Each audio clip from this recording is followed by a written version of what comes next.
Successo importantissimo per la Nuorese che supera il Calangianus per 2-1 e approfittando del passo falso del Palazzolo, sconfitto in casa dal Renate, rimane da sola in vetta alla classifica.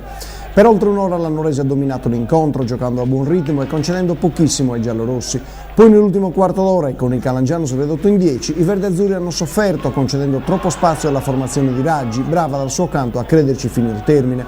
Ma quello che conta per la Nuorese è la vittoria, che potrebbe rivelarsi decisiva nella corsa verso la C2. L'11 di Petrone ha dimostrato personalità, macinando gioco e creando numerose occasioni da rete. La prima è arrivata al 17esimo con un calcio di punizione di Emerson che ha fatto la barba al palo. Al 28esimo è bravo Pettinari a fermare a terra un rasoterra di Ionni.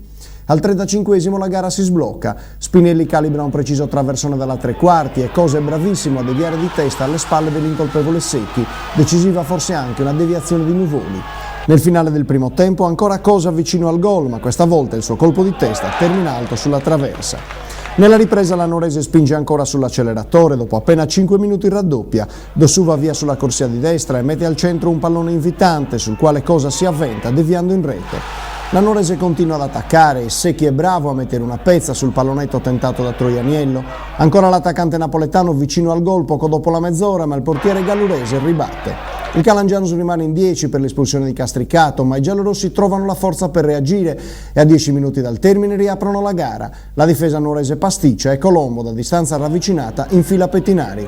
Gli ultimi minuti sono di sofferenza per la Nuorese, col Calangianus alla ricerca del pareggio e l'occasione per i giallorossi arriva all'89esimo, ma il colpo di testa di Pantera, smarcato a centro area, termina incredibilmente sul fondo. La Nuorese può così tirare un sospiro di sollievo e festeggiare un successo che potrebbe voler dire C2.